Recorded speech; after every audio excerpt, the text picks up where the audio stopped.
Wild card weekend is here, and I'm here to give you my picks. Let's get right into it. Rams taking on the Panthers. Rams favored by 10.5 behind the MVP favorite Matthew Stafford. And I understand this Panthers team is kind of up and they're not good, right? Like we all kind of look at it and say, they're not good. They don't belong. And this Rams team was one of the best teams all year. And like I said, they have the MVP favorite in Matthew Stafford. So this should be a cakewalk. 10.5 points seems fair.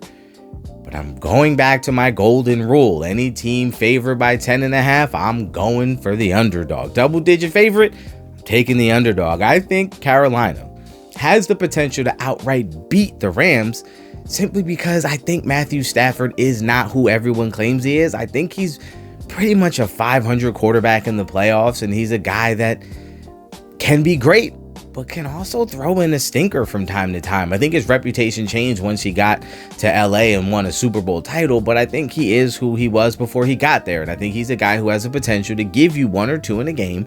And I think that's going to be enough to keep Carolina around. I do think ultimately LA has too many talented players, too much of a great coach, and too much just advantages over this Carolina team. But I like Carolina to keep it within a score. Give me Carolina plus 10.5. Packers taking on the Bears. Packers favored by 1.5, and I'm simply going to go with the Packers because I honestly don't trust Caleb Williams. I know he had a good season, but I think he showed all year long that he was really putting in effort to restrain himself from doing what is natural, which is trying to make spectacular plays with every throw. I think that comes up in this game. I think this Packers defense is good enough to put a little bit of pressure on him, a little bit of heat, and kind of get him out of his comfort zone, and he's going to revert right back to what feels natural, which is I can fit it in every window. And I think he gives you a couple turnovers leading to a Packers victory.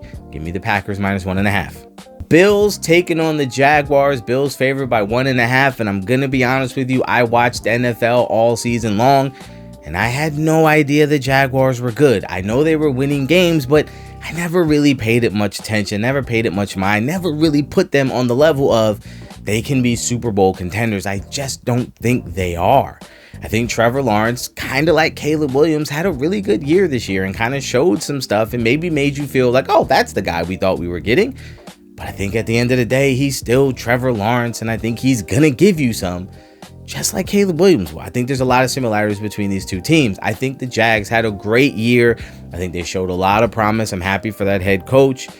However, I think this Bills team knows what time it is and they know what they play for. And they're a team that kind of just sleptwalked through the season just to get to this point. I think they turn it on. I think Josh Allen comes out and has a Superman performance on his quest to get a title. I like the Bills in this game. Give me the Bills minus 1.5. 49ers taking on the Eagles. Eagles favored by 4.5. And I know this Eagles team is talented. They got a lot of good players. They got championship pedigree. And this 49ers team, they got injuries all over the place. Their defense is kind of a mash unit. I understand, but I'm taking the 49ers. This Eagles team has been on the brink of collapse all season long, and there's been something brewing up in there where chaos is imminent. It is going to happen. I think this is a big catalyst, a big changes this offseason for the Eagles. I like the 49ers and Brock Purdy to go in there, win, and win convincingly. Chargers taking on the Patriots. Patriots favored by 3.5, and this game hurts me so because I'm rooting for the Patriots and Mike Vrabel, but I'm also rooting for my guy Justin Herbert to finally have some playoff success. But I'm going to take my heart out of this one. I'm going to take the Patriots in this game, and I feel like it's because Mike Vrabel has his Patriots team and they're perfect to his identity. Drake May makes just enough plays, is careful with the ball, gets the job done offensively. Travion Henderson is an absolute stud at running back, and they've got just enough weapons to get the job done. And that defense is playing tough, and they're playing sound, and they're going to be where they need to be. This is a typical Patriots team that we've seen under Bill Belichick. This team just shows up, performs, comes in locked in every week. And I think the same thing happens this week. I think this Chargers team can run hot and cold. And I like this game to honestly be a very entertaining shootout and possibly contender for game of the weekend.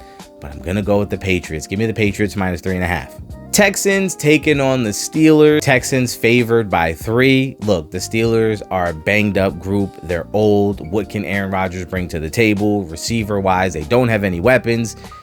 And this Texans team is the best defense in the NFL. And I think CJ Stroud is ready to go and have his playoff moment. I think the Texans come into this game and absolutely smoke the Steelers. Give me the Texans -3. Those are my picks for Wild Card Weekend. Let me know in the comments down below your picks. And if you are going to gamble, remember, please gamble responsibly. Only bet what you can comfortably afford to lose. Let me know your comments down below who you think is going to win these games. And let me know what you think of my picks and where I'm wrong, where I may be right. And I'll catch you guys next time.